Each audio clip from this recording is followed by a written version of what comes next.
क्या आप सभी ने कभी ये गौर किया है कि जुमा की नमाज होती है, संडे का मास होता है, मगर हिंदुओं के पास क्या है? जुमा के दिन मुस्लिम लोग पूरे देश भर में मस्जिदों में जाकर नमाज पढ़ते हैं। क्रिश्चियन लोग हर संडे को अपनी फैमिली को लेकर चर्च में जाकर मास करते हैं। हिंदू क्या करता है? किसी ने गौर किया है आज तक? और फिर हम शिकायत करते हैं कि हमारे में एकता नहीं है। मुझे कल एक डिस्टर्बिंग चीज देखने को मिली टीवी पर।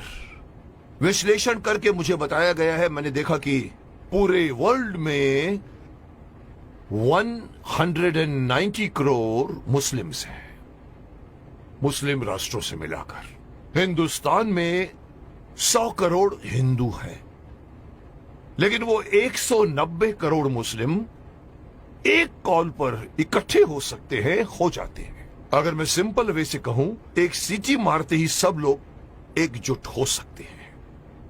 क्रिश्चियन लोग मिलकर एक दूसरे से फोर्स बन सकते हैं, लेकिन हिंदुओं का क्या भाई? कोई हिंदुओं के पास में कोई एक ऐसी मैकेनिज्म है जिसके द्वारा पूरे 100 करोड़ हिंदू जाने एक दूसरे को? अरे साहब, नेक्स्ट फ्लैट में कौन रहता है हमें यह भी नहीं पता होता। मुंबई सिटी या हर सिटी की ये बात है। मैं ये कहना चाहता हूं कि हिंदुओं को अगेन मैं वही कहूंगा कि मैं कहना चाहता हूं कि मुझे पता नहीं कि मेरी बात में कितना वजन है, लेकिन मैं पूरे देश के धर्माचार्यों को, मैं देश के पूरे संत समाज के जो बड़े बड़े आसीन पदासीन है, मैं उनको कहना चाहूंगा, आह्वान कीजिए, आप एक दिन मुकर्रर कीजिए, एक दिन फिक्स कीजिए, हफ्ते में एक दिन आप अपना लीजिए। और अगर मुझसे पूछो तो वो मंगलवार आ सकता है, क्योंकि मंगलवार हनुमान का दिन है, हनुमान जी का दिन है। एक दिन मुकर्रर कीजिए, एक दिन फिक्स कीजिए, जिसमें पूरे देश भर के लोग अपने अपने इलाके के मंदिरों में जाकर 1 घंटे के लिए बैठ जाएं। क्या करेंगे आप लोग बैठकर? मुस्लिम लोग नमाज पढ़ते हैं, क्रिश्चियन लोग उनका एक अपना सिस्टम होता है, उनके फादर बोलते हैं। आप लोगों को, हिंदुओं को, कोई सिस्टम बनाने की कोई जरूरत नहीं, कोई आरती नहीं, कोई पूजा नहीं। आप ओमकार नाथ का जाप कीजिए। ओम 1 घंटे तक पूरा, जितने भी लोग, चाहे 50 हो, चाहे 100 हो, चाहे 200 हो, एक साथ मिलकर 1 घंटे तक आप ओंकार नाथ का जाप कीजिए। दूसरा ऑप्शन मैं दे रहा हूं, ओम नमः शिवाय, ओम नमः, इसका पाठ करिए आप 1 घंटे तक, या फिर गायत्री मंत्र का जाप कीजिए। अब आप देखिए मैं क्यों इस बात को उठाना चाहता हूं, क्योंकि हमारे हिंदुओं में ये एक बहुत बड़ी मान्यता है कि अपने आप को बहुत सहिष्णु मानते हैं और कहते हैं हिंदू हमारा धर्म, हमारा हिंदू समाज अपने धर्म के प्रति जागरूक नहीं है, अपने धर्म के प्रति पूरी तरह से कमिटेड नहीं है। धर्म कहते हैं हमारा हिंदू धर्म धर्म नहीं है, हमारा धर्म जो है वे ऑफ लाइफ है। मैं हमेशा से मना करता हूँ, धर्म था, है और रहेगा। और जब तक आप इसको अपना धर्म नहीं मानोगे, तब तक आपके अंदर कभी भी एकता नहीं आएगी, कभी भी आपके अंदर मोटिवेशन नहीं आएगा, कभी भी आपके अंदर फोर्स नहीं आएगा। इसलिए मैं चाहता हूं कि सारे हमारे पूरे देश में आप इमेजिन कीजिए कि एक साथ पूरे देश में आप एक टाइम फिक्स कीजिए। मेरे हिसाब से रात को 7 से 8 बजे का टाइम फिक्स कीजिए। सब लोग अपना अपना काम छोड़कर अपने नजदीक के मंदिर में जाएं, 1 घंटा बैठें और 1 घंटा बैठ के अपनी सभा होगी, जिसका नाम मैं सजेस्ट करना चाहता हूं। हो सकता है नाम इसका मंगल धार्मिक सभा हो सकती है, या मंगल धार्मिक मिलन हो सकता है, या मंगल धार्मिक मिलाप हो सकता है। आप लोग वहां जाइए।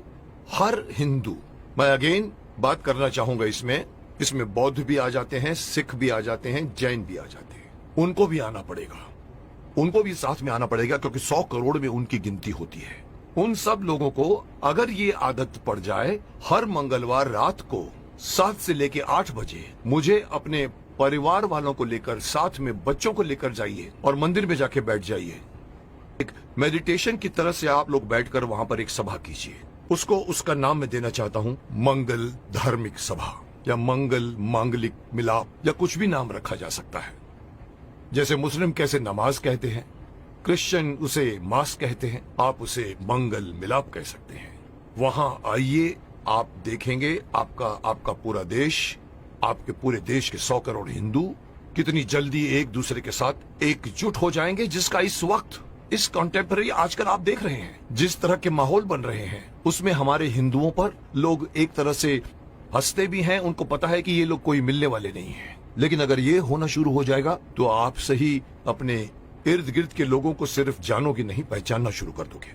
जैसे कि मैंने कहा कि सिटीज में पता भी नहीं होता कि नेक्स्ट फ्लैट में कौन रहता है। इस बहाने आप आइए, बाहर निकल कर आइए, अपनी ड्यूटी मान कर आइए। मैं हर हिंदू को कहना चाहूंगा, और इसके लिए मेरी बात नहीं, मैं बड़े बड़े जो हमारे धार्मिक, हमारे जो संत हैं, गुरु हैं, उनको मैं आह्वान करना चाहूंगा कि आइए आगे और अनाउंस कीजिए कि हर मंगलवार को 7 बजे से 8 बजे हर हिंदू को किसी नजदीकी मंदिर में जाकर 1 घंटा बैठकर आपको मेडिटेशन करना पड़ेगा। जो बैठेगा उसको भी फायदा होगा, क्योंकि मेडिटेशन में बहुत ताकत है। और दूसरा फायदा यही है कि आप लोग मिलोगे, एकता करोगे। और इस वक्त हिंदू समाज का एकता में आना बहुत ही अत्यंत आवश्यक है। मैं नहीं बताना चाहता, लोग सब समझते हैं कि मैं क्या बोलना चाहता हूं, लेकिन हिंदू समाज बटा हुआ है। जुट और नंबर्स में ताकत होती है। ये हिंदू से निकलकर सिख, ये बौद्ध, ये जैन, इस बहाने साथ में आइए, क्योंकि आप पहले हिंदू हैं, उसके बाद में आप सिख हैं, उसके बाद में आप बौद्ध हैं, उसके बाद में आप जैन हैं। मेरी एक छोटी सी गुजारिश है कि मैं अपनी तरफ से सलाह देना चाहता हूं कि देश भर में कुछ ऐसा कानून बनाया जाए। ये कानून के दायरे में हो या पता नहीं धार्मिक दायरे में हो, लेकिन ये किया जाए, और तब जाकर दोबारा कोई ये नहीं कह सकेगा कि 100 करोड़ हिंदू बटे हुए हैं। क्योंकि हर मंगलवार को एक मांगलीय रूप से मिलते हैं और एक दूसरे के साथ आप बातें कीजिए, मिलते रहिए, लोग एक दूसरे को पहचानना शुरू कर दोगे, जो कभी नहीं करते आप। अंत में मैं हर हिंदू को इस बात से आगाह करना चाहूंगा कि अगर आप अपना फायदा चाहते हैं, अपने देश की भलाई चाहते हैं, अपने समाज की, अपने परिवार की भलाई चाहते हैं, तो एक होइए। और इससे आगे बढ़कर एक और बात कहना चाहूंगा कि धर्म को धर्म मानिए। यह मत कहिए कि वे ऑफ लाइफ है। और तीसरी बात, अपने बच्चों को अपने धर्म में इन्वॉल्व कीजिए। मैं अक्सर देखता हूं कि माँ बाप मंदिर में जा रहे होते हैं और छोटे बच्चे मम्मी से कहते हैं कि मम्मी मम्मी मम्मी मेरी सहेली मुझे खेलने के लिए बुला रही है, और माँ कहती जा। मत कीजिए। आप उस बच्चे का हाथ पकड़िए और बोलो चलो इस वक्त मंदिर जाना है। ये हर मुस्लिम करता है, ये हर क्रिश्चियन करता है, हिंदू क्यों नहीं करता? इसी का खामियाजा भुगत रहे हैं आप। बच्चों को बचपन से गीता पढ़ाइए, बच्चों को मंदिर लेकर जाइए। 1 घंटा जब भी आप मंदिर में जाते हैं, विजिट करते हैं, बच्चों को साथ में लेकर जाइए, ताकि धीरे धीरे वो अपने देवी देवताओं को पहचानना शुरू करेंगे और एक हो जाएंगे।